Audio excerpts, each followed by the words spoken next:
It's kind of definitely last and least with this, because all of the presentations so far have been done by experts who are doing the research and know what they're doing. And I'm sure lots of you have already kind of thought, that fits in straight away with this component or the other one.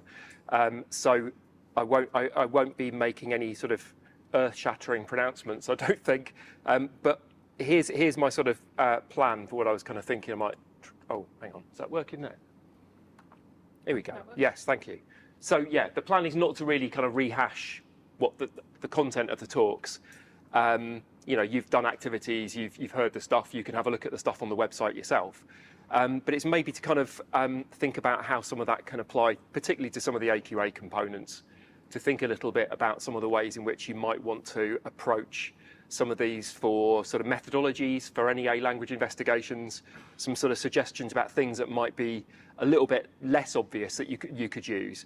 And what I'm also going to do is link to some other presentations from the previous years as well, just to sort of recap on some of the ones as I was looking back through last year and getting ready for this one as well, thinking about the ones that have been most useful and I think could be really useful in the future for kind of pulling together, different ideas for classes, and then thinking, what we might do to sort of link those to today's ones. So I'll move on to today's ones towards the end, and I'll leave a little bit of time for questions as well. So if there's any, questions that people want to ask me about, whether they think certain things would work or not, I can offer a kind of opinion on it. I'm not sort of talking as a sort of official voice of any exam board or anything like that, so don't take everything I say as gospel. It's more just, here are some ideas that I think would work in the classroom and would be useful for the kinds of things that we do. So I think when we kind of look back over the 10 years of Toolkit, we have got, there's about nearly 30, is it 29 case studies? 28. See, I'm glad I'm not a maths teacher. So we've got 28 case studies. We've got things about accent bias, there's loads of those. Some really interesting studies there, and we heard a bit about kind of accent bias in Carmen's presentation today. We've got some really good stuff on multicultural London English. We've heard some stuff about infant-directed speech today, and there's plenty of other studies there as well. And we go back to things about language change and place names as well. So if you have a look back through the older studies, you'll see a really good range. And I think most of the case studies are great as kind of useful models for language investigations in one way or another. And I think all of them can be used to support the teaching of the course in other ways. And if you look at the kind of free resources, so the lead-in tasks and the extension tasks, I think some of those, they're clearly designed to be used straight away. They're just great for lesson starters for certain topics. So if you're using those, I think some of those are great for defining terms, for just getting students started on something. And the extension ones as well, I think are, fantastic for, maybe setting up students with a bit of extra research to do, some extra ideas, maybe to get them thinking about how they might do something like that themselves if they were going to carry out an investigation. And I was thinking particularly about, I think it's Claire's one with the kind of student engagement one, wasn't it, you were doing with the student conference, was that right?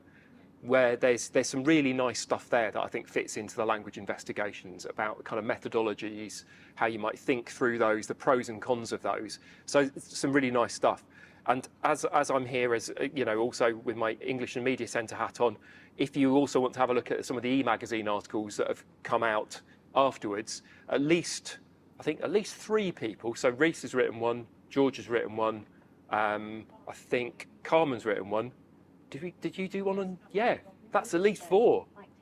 Yeah, so there's EMAG articles as well, which are kind of longer write-ups of the research and very student-friendly. So they're available from the EMAG website. In fact, there's some screen grabs of some of them. Yeah, so George's one, he kind of mentioned about the Twitter lectology stuff that he'd done, and there's a really nice one there where he's talked about the sort of accent representation on social media. And I think that's one of the most recent ones we've published. Yeah, so just having a think about some of the kind of previous sessions, I've kind of taken a bit of a snapshot of ones that I thought were really interesting, particularly given where the sort of AQA spec has gone in sort of recent years towards some of the ideas around kind of overlaps between change and variation, change and diversity, but also some of the things that I think would be most useful for paper 1 as well. And I think one of the things that I keep kind of complaining about with paper 1 is there's there's such an obsession with kind of old theory about child language.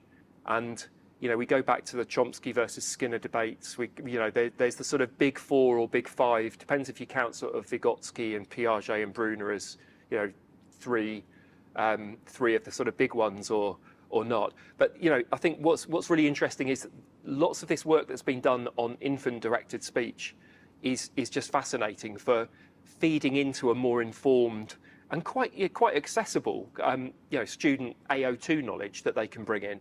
So Catherine's 2021 workshop was really interesting about kind of iconicity, and it was about onomatopoeia, wasn't it? So that sort of idea that there are certain words that children will hear around them that might be more onomatopoeic. So, you know, if we take something like woof or bar, frequently those appear in the sort of environment of the child's sort of linguistic surroundings, and thinking about, you know, the relative kind of prevalence of those in their own speech as well. And there were some really interesting things sort of looking back at that around, this was just sort of taken from her presentation. Although at 12 months a greater proportion of children produce dog than woof, by 14 months a greater proportion of children produce woof than dog. And then by 23 months, however, dog has overtaken woof is produced by a greater proportion of children than woof is. And you might kind of think, well, you know, why might that be? There's all sorts of kind of interesting questions for students to think about. What's going on in the kind of language around children and around the way in which they sort of process language to make that change take place? So I think there's some interesting kind of things to have a look back at with studies like that one. And then in last year's workshops, Chris Cox presented work that he'd done with Tamar Karen-Portnoy, who was, you know, presenting this morning as well. And they looked at a kind of meta-analysis of 88 studies into infant-directed speech. And while the meta-analysis is clearly something that's kind of beyond what a student's going to be able to do for their language investigation, it's a really good way of kind of synthesising lots of the research that's been done and produce some really interesting stuff about the kind of arguments around whether infant-directed or child-directed speech is universal.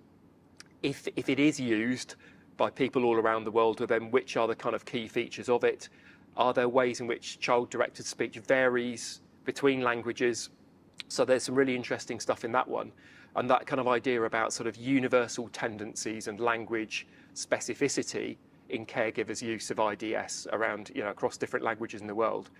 And I was just kind of thinking back to all the sort of questions on paper one that have been set around child language, and, you know, how it would be great to see some of that, and, you know, Catherine's work from 2021 appearing instead of just the constant references to, you know, lad and lass that you see. And so, you know, it would be interesting to kind of see how that would fit in. And I think it was, you know, that sort of work slots in so nicely on paper one. And then going back even a bit further, Marilyn Vyman's individual paths case study is a good one to have a look at too, because that sort of, rather than sort of focusing just on sort of infant-directed speech, that's quite nice for looking at how, you know, while children's sort of development of language often is, seems to go through quite similar stages, it's often, you know, very individual as well in many respects. And that's a really nice study for having a look at how that kind of fits into it. As you probably noticed today again, and, you know, Sam was sort of mentioning this earlier on, is lots of the studies today probably link a little bit more closely to maybe paper 2, language diversity, language variation. And I think, you know, there's been a wealth of material that you can look back on through the case studies over the years around things like accent and dialect and multi-ethnolects like MLE that we'll have a look at in a sec. So if you've got students who are working on sections A and B of paper 2, Rees's inverted style shifting study is really interesting, and that links really very nicely to looking at other studies which loads of teachers will be using. So, for example, you know, Trudgill's Norwich study, and having a look at how that might be compared to Rees's study. We've got Carmen and Dom's social category association paper, which is another really good one to have a look at. And then George's graphical accents case study as well, which we talked about earlier on. And I think if you look back at some of the other studies there as well, you'll be able to see ones about things like intensification in speech and on social media. You can have a look at the ones around questions in a courtroom, about linguistic accommodation, and they're just great for looking at other kinds of diversity. So I think one of the things that sometimes we get a little bit hung up on paper 2, particularly for section A, is that we often as teachers want to sort of break it into topics and think, okay, we're going to do gender, we're going to do social groups, we're going to do occupation, we're going to do world Englishes.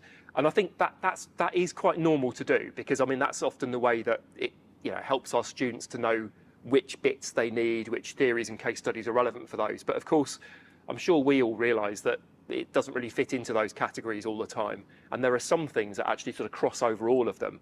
And sometimes those kind of variations in language, which might be relevant sort of beyond groups and beyond, you know, particular sort of topic areas, are things that you could explore across the board. You know, so the ways in which people might change their language depending on the context they're operating in or who they're talking to. So those, I think, are nice studies that really sort of open up some of those broader dimensions around language variation.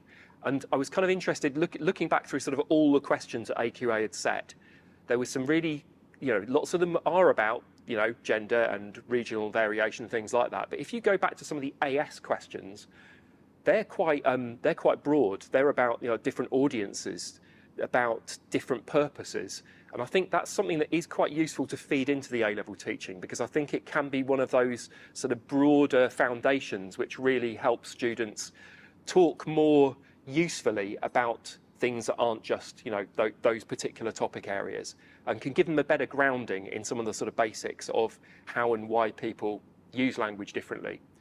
So I think that they're quite useful to think about and maybe not as obvious. And then I think with MLE and, you know, the coverage of Jafakan, certainly Paul Kurzweil's one, which we'll look at in a moment, there's some really interesting stuff there that crosses over between the kind of language diversity side of things and also language change, because, you know, MLE is a new variety, if you want to call it a variety. So it's that nice sort of crossover zone between diversity and change. But also it's really interesting for looking at sort of media discourses as well. And we'll come back to those media discourses in a minute or two, because I think George kind of flagged up a couple of those that, you know, came about from the sort of reporting of his research and some of the, you know, previous studies that have been done into accent change, dialect levelling and things like that. But these are often the kinds of texts that are very, very useful for your paper 2, section B, where you're looking at media discourses about language. So back in, I think, summer 2022, about this time last year, there was suddenly like a kind of spate of new stories about MLE, but there hadn't actually been any new research on MLE done that was being published. It just seemed to be sort of floating around, being picked up in the media, and there were probably about 5 or 6 different articles appeared about MLE, and it was quite interesting to see how the different papers reported on it. Some of them classic kind of male online discourses around invasion and around sort of pollution of the purity of the so-called purity of the English language, which, as any linguist is going to tell you, was never pure in the first place, and it's a terrible kind of metaphor to use for language. But also some interesting ones that sort of came about where you had some quite personal opinion articles about people reflecting on their own language use, and about the idea that actually you might argue that MLE could be like a sort of dialect killer, that it's sort of it's taking some sort of its appeal is so widespread that it's actually kind of like eating into kind of regional dialects. So some interesting ideas. I'm not sure how linguistically sound that would be as a kind of theory. I don't think it would be, but certainly an interesting one to explore with students, looking at, you know, how that's being represented. And even your sort of, you know, your generally fairly liberal Guardian still kind of like poking fun at aspects of MLE and seeing it as a kind of useful sort of clickbaity hook for getting people to read an article that doesn't really tell us anything particularly new. So MLE is interesting for that, and I think certainly looking at the case study stuff that's been done here in previous years on this, it's really interesting, particularly when you look back at Paul Kurzweil's Who Made MLE and the discourses about MLE case study in there. There's some really, really good stuff about media representations. And I think every year I kind of think, oh, there's a new term that I've not heard of before, which is also it's quite handy to kind of feel like I'm learning something new and feel like I'm back at university, probably back at university and learning more than I did at university in York first time round, because this is much more interesting than the degree I did, which had too much literature in it. Sorry to any lit teachers, but yeah, so I just think last year I came across enregisterment, which I think is a really fantastic idea. This year I've come across covariation, which I thought, oh, that's a really useful term.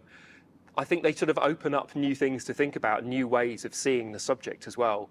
And I think when I looked at the case study by Paul Kurzweil, the rise and fall of Jafaican case study, that was really interesting.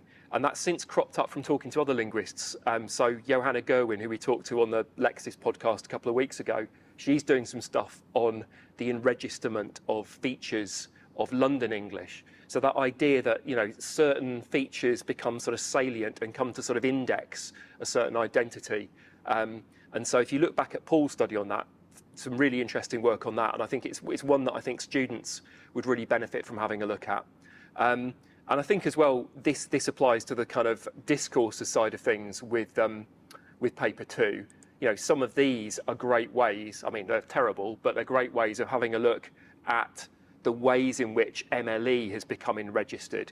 You know, so this sort of assumption that, you know, MLE is great if your aspirations are to work in a burger bar or as a hob carrier. Someone corrected that person later on by, you know, a little bit of pedantry on the Mail Online comments by reporting it was a hod, not a hob. So it's nice to see the kind of pedants having a fight with each other.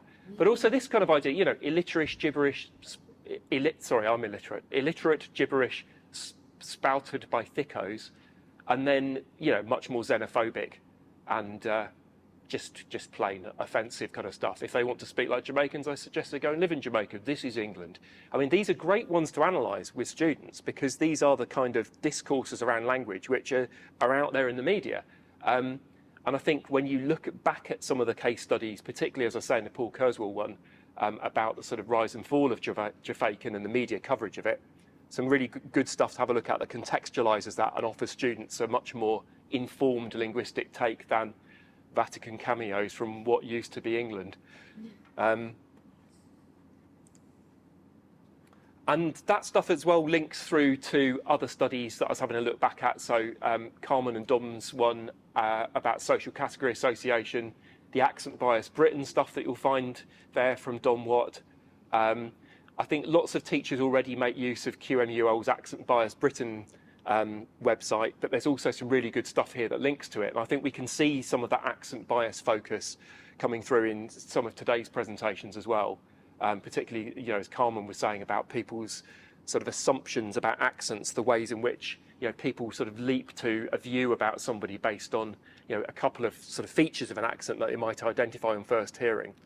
So lots of really interesting stuff from the kind of older material. And then sort of taking us on to today's ones, just thinking a bit more about some of the ways in which we might kind of, you know, link these to the course. So if we're just kind of thinking as a, you know, I'm sure everyone's kind of done this mental checklist as we've gone through the talks today.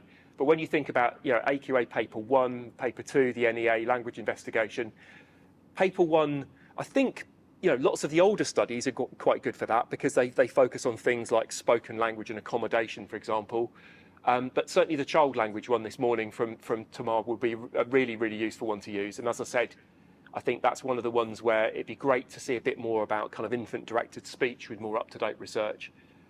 At least 3 of the talks kind of would map onto Paper 2 for language diversity and a bit of a crossover with change as well. And I think all of these in some way would work with the language investigations as well. So I'll sort of flag up a few of those links as we go through them. So having a quick look at case study 1 then, so what Claire kicked us off with this morning.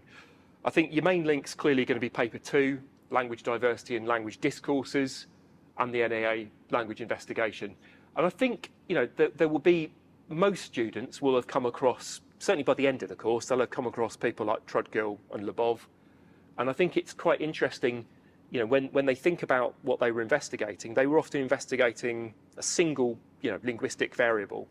And I think most students will be fairly clear about what that involves, you know, investigating the post-vocalic R or, you know, the velar nasal ing and looking at the different variants that might be used there. And I think what interested me with this one was actually the sort of focus on it being sort of about covariation and what that might reveal. And I was kind of drawn to a couple of bits in the various parts of the presentation about this sort of notion that people sort of pay attention not to sort of language features in isolation, but this idea of style clusters. And that just got me kind of thinking a little bit about, where that could take us with some of the sort of discussion around this. Now, I think this is the kind of thing that just strikes me as being what we're kind of after at the very top end of the mark scheme. That sort of sense that when you're looking at students who are aiming for that kind of AO2 level 5, that sense of evaluation, being able to explore different ideas, I think that's one of those kind of things that's really important, is that sense that it's not just about spotting things in isolation, it's being able to see patterns and being able to pull them together and start to talk about how the fact that these co-occur, or the fact there is like a kind of cluster of features, that these things can be really important to explore. And I think as well, it could be quite a useful one for students who are carrying out investigations into language variation, is maybe, to get beyond just focusing on one, variable, and to think about, okay, well, I want to look at this dialect or this sociolect or this multi-ethnolect. What are the kind of features that might be the ones that are, hang together, that operate as a sort of cluster? So I thought that could be an important part of it. So that evaluative overview side of things. But also, I think, just sort of thinking about it again today as well, and as Claire was presenting her study this morning, I was kind of thinking that the importance of social meanings is so central to a lot of this. And it was something that kind of cropped up last year as well, this idea that, when we use language, we're not just kind of communicating an idea to somebody else. We're not just sort of representing an idea in our own language for someone else to interpret. We're also representing something about ourselves. We're creating social meanings too. And I thought this might be quite an important thing for language investigations, particularly when you think about the AQA investigation. Your AO1 and your AO2 are out of 15, and your AO3 is out of 20. So there's actually probably a little bit more focus on meaning there. And I think a lot of the time, people kind of assume that meaning has to be about kind of literal meanings, like, the effects that are created or what's being represented. And I think sometimes students miss a trick on looking at that idea of social meanings. You do see it occasionally in some really good work done on what people are doing with language to sort of suggest a stance or a position or an alignment. But I think investigations could be opened up a bit more if you kind of say to students, well, look, what's the social meaning of this strategy that's been used, or what are the social meanings of these features? And I think getting them to think about, particularly this case study, going back to Reese's one from last year or year before, was it? Last year. Then I think that that would be a really interesting one. And I think as well, what's useful with that is it tracks back to AO1. And again, sounding like a sort of mark scheme nerd here again, sorry, is like the AO1 is your kind of identification, description of language features. That's the kind of thing where I think if you concentrate on meaning first, you can track that stuff back to the features, the patterns, the strategies, the labelling, which is going to get you the AO1 marks. And I think that's a really nice kind of way to build an investigation. And of course, the AO2 is already there, because you could say, I've been reading Claire Childers' study, and this is AO2 marks for integrating what she's done with what you're doing. So I think, if just to take an example, a popular example from lots of coursework I've been looking at this year and last year and the year before and the year before that, Love Island. So there's lots of great data in Love Island. I just can't face watching it anymore. I have to leave the room now. But I've seen too many investigations. It's not any snobbery about it. It's too much. But have a look at maybe encouraging students to think not just about the ways in which, for example, 90% of the investigations this year and last year have been about gender in Love Island. Why not have a look about how speakers are using particular features to signal a particular kind of identity or an alignment with others? Get beyond the sort of gender stuff, because often it will come back to Robin Lakoff, and we want to leave Robin Lakoff behind. But think about what that could do. You could have a look at sort of particular features which occur together. So covariation, and maybe thinking about what might be seen, particularly around this year's kind of Love Island contestants. There's been lots of comments about lots of them using MLE. The salience of some of those features around that. What are they doing with that? How are they kind of responding to each other? Are there certain features which might signal certain kinds of identity? I think that could be a really interesting language investigation, and way more fun to mark, at least, than some of the ones that you might see on sort of gender in Love Island. But I think there's scope for some really good ones there, looking at social meanings. And then thinking about Tamar's one from this morning, child language development is clearly the obvious place for that to go. And I think as well, some language investigations could come out of this too. And this was, I mean, I probably should have known this before, but I hadn't really thought very much about the differences between input and intake. There are loads of questions that have been set by not just AQA but other exam boards around this idea of input. And I think that gives students a chance to really kind of think a bit more about that. You know, what's around them, but what do they actually take in, and maybe what do they actually produce as well. And I think that's quite a nice way of sort of lifting the lid on the nature of the language input. You know, what's actually interesting about that? What's salient in that language input? How can we tell? And I think, you know, if we look back at some of the previous toolkit studies, you know, like the one about onomatopoeia, for example, I think that's, you know, really good sort of link. I think the kind of methodology is kind of trickier to adapt for NEA because we haven't got access to like head turn technology. Although having said that, I think Tamar, you pointed out, didn't you, about maybe not today, but in the interview we did with you a while ago, that actually humans are quite good at telling about head turning rather than equipment. And now we've moved to looking to the front or not, so you can actually simplify it and maybe run it in high school probably. Yeah, so even a student could kind of look to see, judge. Yeah, so I mean, maybe we could kind of, you know, use that methodology. I mean, it can certainly provide an extra AO2 area when you're actually talking about those kind of things for a language investigation, and looking at the kind of methods, you know, that could be employed there. So I think there's some really useful stuff within that. And I mean, you know, it's fairly obvious to say that you could use that straight away with some, you know, in an answer to questions on paper 1 about child language. And then moving on to George Bailey's talk this afternoon, I think clearly some links to language diversity and language change. You know, some fairly kind of obvious links that I'm sure people spotted to language diversity and discourses. The discourses stuff, you know, some great discourses to analyse in those headlines from 1969, 2013, 2023. I think particularly the 2013 to 23 ones, that kind of shift, as he was sort of pointing out about the kind of, you know, the fickle nature of the UK press. Look at the discourses being used to represent, you know, the North holding on versus the sort of encroachment of the South, and where that might sort of, you know, indicate a degree of sort of positioning going on. But also, you know, quite obvious links to language diversity, variation, accent and dialect, social class. The ones that kind of struck me as I was kind of listening this afternoon as well were kind of raised in some of the questions, and I think raised a question about sort of why certain features seem to be kind of growing among younger people in some places. And that just got me thinking about, you know, some of those, the areas that were clearly seemed to be either sort of holding out against dialect levelling or kind of creating with a bit of innovation. So, for example, I think sort of Liverpool and Manchester, where you could see that younger speakers were, particularly I suppose with Scouse, were sounding more Scouse, or at least, you know, using more Scouse features or certain Scouse features. And that again could be a really interesting thing to have a look at. What's the sort of social meaning of that? What does that signal about identity? Why might younger speakers want to represent their area more than, say, you know, a generation before them? And it could be down to that sort of sense about, yeah, maybe sort of shifting allegiances and pride with being associated with certain areas that are seen as maybe more rebellious, or maybe kind of buck the trend. You know, I think when you think about Scouse in particular, you kind of think about like the booing of the national anthem. You think about the fact it's Scouse, not English. You think about things like kind of, you know, a proudly anti-racist stance, and that might be seen as like a kind of, you know, identity which is more preferable to a kind of mainstream identity, which, you know, is an interesting one, certainly around sort of, you know, football and youth identities. But I think that could be a really interesting one to explore.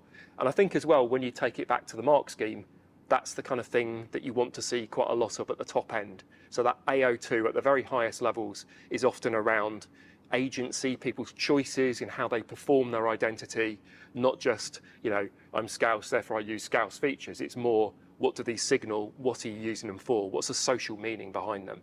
And I think that idea of performance of identity and agency is crucial at the very top end. So that's where I think that can be really useful. But also I think it's a really good example of the kind of increasing, well, I was going to say, yeah, maybe not necessarily increasing, but certainly I think increasing visibility of the fact there is a crossover between diversity and change. If you look at this year's AQA Paper 2 question on change, evaluate the idea that language change is caused by contact between different social groups. I remember kind of hearing, you know, teachers and students coming out saying, oh, the change question was about variation. And, well, yeah, it's still about change, but it's about who leads change. And, it may have thrown some students. I'm sure there's going to be, lots of really good answers to it, whatever happens. But there is that kind of sense, I think, there that it shows that overlap really well, doesn't it? And actually, if you go back to the 2019 diversity question, you could argue that one's about change. Evaluate the idea that language variation has decreased over time. That could be seen to be about kind of dialect levelling, about kind of variation changing over time. I think there's always been a lot of crossover between these, but it's maybe something to just draw your students' attention to, is that sort of sense that you're not doing change and diversity as kind of discrete sort of silos, if you like, but they are. There's a lot of things that kind of overlap between those. And I think as well, it's good to see some of the Survey of English Dialects work revisited, because it gives us that sense of a continuity. And also I think it helps establish for students work that's been going on in these areas, for a long, long time, even further back to, was it the Ellis stuff from 1880s, 1890s, yeah. And raises some interesting sort of methodological issues for language investigations. I was kind of thinking when George talked about norms, non-mobile, older rural males, and muse, mobile younger urban women. I was kind of thinking, what am I? I am a BC man, barely coherent middle-aged man. And I think it's one of those kind of things where, it'd be really interesting to look at who responds to those surveys and where that sort of led us. So I think it's good to see that. I think as well, the other kind of thing that was tapping away on my laptop while George was talking was there was a couple of things sort of around linguistic register. It's one of those things where if you're writing an essay on AQA paper 2 and you've got the AO1 marks, some people keep thinking that's about labelling and describing lots of language features, that you have to mention nouns and noun phrases and modal verbs like you do on paper 1. But I think as well, one of the big things it's about is structuring an essay, actually having a coherent signposting of an argument, but it's also about sounding like a linguist, sounding like you have a linguistic register. And just some of the terms that George was using, like dialect and accent, and actually knowing the difference between those, levelling, diffusion, isoglosses, that's the kind of linguistic register I think we want to encourage with AO1, is that sense of sounding like you have the subject terminology to talk about these things, as well as being able to kind of structure an argument that's actually going to answer the question. And I just had to add as well that George does the best PowerPoints in the world. I was saying to him at lunchtime, I was on a kind of conference where he was doing a Zoom with his PowerPoints, and there was sort of audible oohs of people in the room that I was in. So, how does he do that? It's just beautiful. So if you've got any kind of masterclasses you could give us about how to do that, trade secrets, that would be great. Because my PowerPoint needs some improvement. And then final case study, Carmen and Vince's one. I think it's the least straightforward one to link to the spec, but it's also one of the ones that I would love to show students before they think they know what English language A-level is. I think it's one of the ones where, if we can get to students when they're in like years 9, 10, 11 and say, this is where English language A-level can lead you. You may not do all this on the course itself, but you certainly touch on the ideas here. We might get loads more students doing it. We'd also have to get rid of the terrible GCE as well. But I think it would be so good to kind of give students this as a chance to say, look, this is the kind of real world application of this stuff. Particularly the way, the gamification of it is really fun. It's just genuinely kind of engaging stuff. And when you kind of think about that idea of accent recognition, how important that is for identity, and I jump into conclusions about people's identities as well. Just fascinating stuff to have a look at. And I think it can also raise some really interesting questions for students about how they approach their own methodologies for their language investigations. What could they do to actually make their questionnaires a bit more fun? Could they think of a more kind of like an activity they could do, which gets people actually doing something and talking while they're doing it? So, I've often used this with like child language investigations, but to get kids to actually get together and do like games or, play some sort of card game where they have to talk. But they could do that with, instead of just going into the sixth form common room, as many students seem to do, and record some people having a made up conversation, is why not get some sort of activity like this, which is a bit more fun and a bit more natural, where people concentrate on the activity and then you could record some data from it, which might be a bit more genuine. I think it would be certainly good for raising questions about how students can actually approach these kind of things with a different sort of take, and maybe a more fun methodology. And I think, as I say here, yeah, the wider kind of real-world applications of a study like this are great. And I think lots of students are very interested in forensic linguistics, are interested in that sort of language and the law interface. It'd just be good to sort of feed them a bit more of this that takes them into a sort of accent direction as well. So that's my bit, really. And I think what I would suggest you do is kind of go back through, take some time to go back through the older studies. I hope I've sort of flagged up a few good ones here. Have a look at the index that Jill Lavender put together. It's really good for kind of linking through to topic areas, good for linking through the old studies. And if you haven't already looked at the lead-in and extension tasks, I do think that they're really, really valuable ones to go back to. The presentations themselves are great. There's loads of stuff on the website, but those particular ones are just excellent for getting work going on these. But yeah, thanks very much to all of the linguists for presenting today and in the 10 years before. And yeah, it's just great to have all of this to actually have access to, and I think wealth of resources for us to use on the A level. So yeah, thanks to you for doing it.